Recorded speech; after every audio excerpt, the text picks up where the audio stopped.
welcome to the gmhTODAY podcast. We're here at the beautiful Neon Exchange in the conference room. Neon Exchange is on Monterey Street between 6th and 7th in Gilroy, California. If you have not been here, get here. It will transform your perspective on what downtown can be. It's amazing. You can come and have your own private event. You can rent office space upstairs and just come for an event. It's really a beautiful place. So anyway, we want to thank Tony Bowles, CEO of the Neon Exchange. And today, we're sitting with Ken Christopher. Ken is the Executive Vice President of Christopher Ranch. Christopher Ranch is the global leader in garlic production. And they're in Gilroy. Now, let me redo this. From Gilroy, Christopher Ranch, the global leader in garlic production. Astounding, amazing. And you happen to be the Executive Vice President. Not bad. I am, and being from Gilroy, we're so proud to be so tied into the community. Gilroy really is the garlic capital of the world. Despite what's changed over the years, with Silicon Valley marching slower and slower towards Gilroy, more and more development, it means less and less farmland.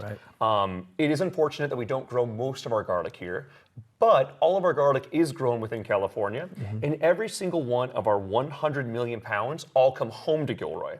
And so at any given point, Gilroy, California, at Christopher Ranch, it's the largest center of the most garlic anywhere in the North American continent. Wow, that's impressive. Now, if I remember right, a couple years ago, somewhere in Fresno, they flexed their muscles and they kind of went. They tried. Yeah, they tried. They're like, no, God love them. We think we have more garlic than Gilroy, and that just went away, right? Yeah, so it is true that in the Fresno County area, a lot of garlic is grown. Sure. And we would have preferred that they supported other California farmers instead of trying to flex a little bit. Yeah. But Gilroy is definitively the garlic capital. The garlic capital, and always will be. And always will be, as long as I'm around. Nice. Now, speaking of as long as you've been around, 11 years, and you started out at the ranch as you were in charge of garlic production? Yes, so I was in charge of fresh garlic production. Fresh garlic production. Fresh production manager. And my day-to-day was overseeing the millions of pounds that are run through our facility every single week. Wow. And so every time you see a bulb of perfectly white garlic at the grocery store, that's due to the efforts and the work of our workforce at the ranch. Because, as you know, garlic is a root crop. It's going to grow from the ground. Right. Although, I say as you cannot believe the amazing amount of times that I'm asked, where are the garlic trees, where are the garlic bushes, where are the garlic vines? Exactly. And no, garlic is all grown underground. Right. And so it's going to have a little bit of dirt on it. It's going to have some natural staining. And so it's up to our workforce to clear the skin and have a nice white perfect bulb that you and your family are going to enjoy.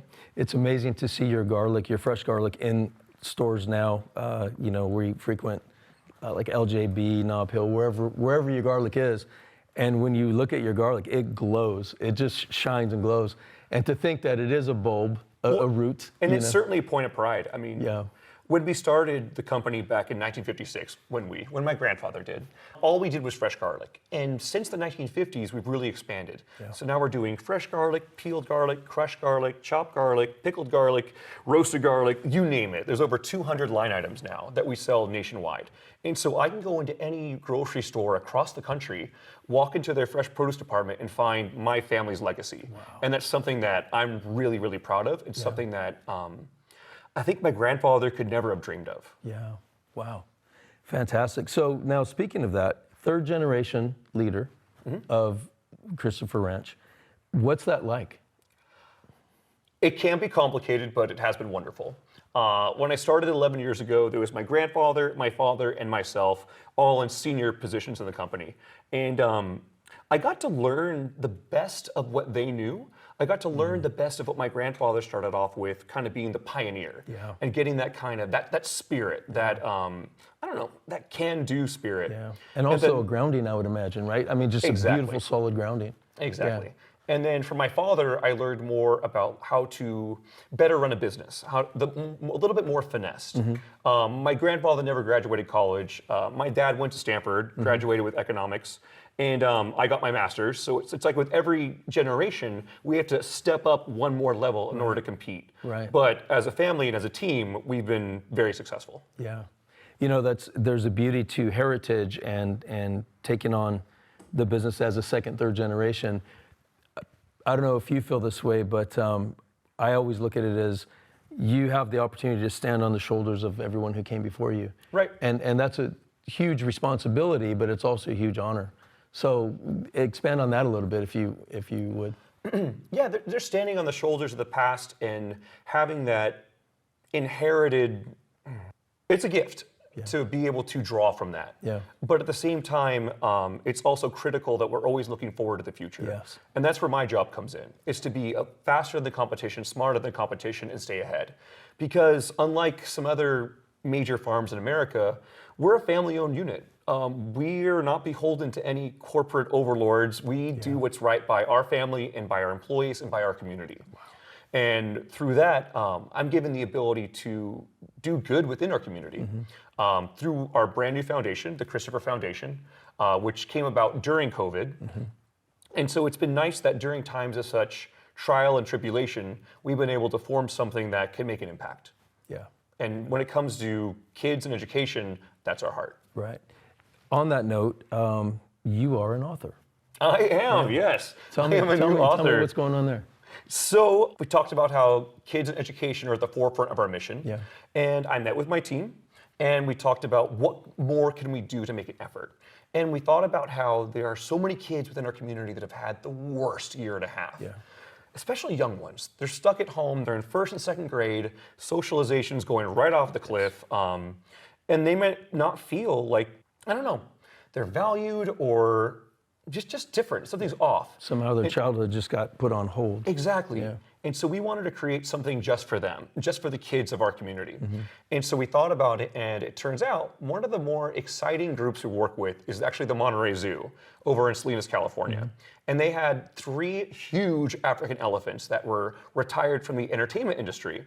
And for 2 years, we had this awesome program that for every single box of elephant garlic that we sold, which is one of our, our most biggest celebrated products, we would donate back to the Monterey Zoo for elephant conservation. Oh, wow. And so when it came time to think about what more we can do for kids in our community, elephant garlic and elephants were at the forefront of our imagination.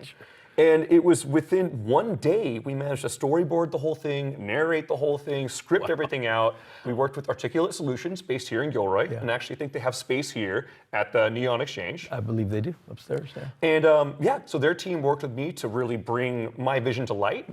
And we had a fantastic event at Gilroy Gardens to where over 2,000 kids got free copies of the book.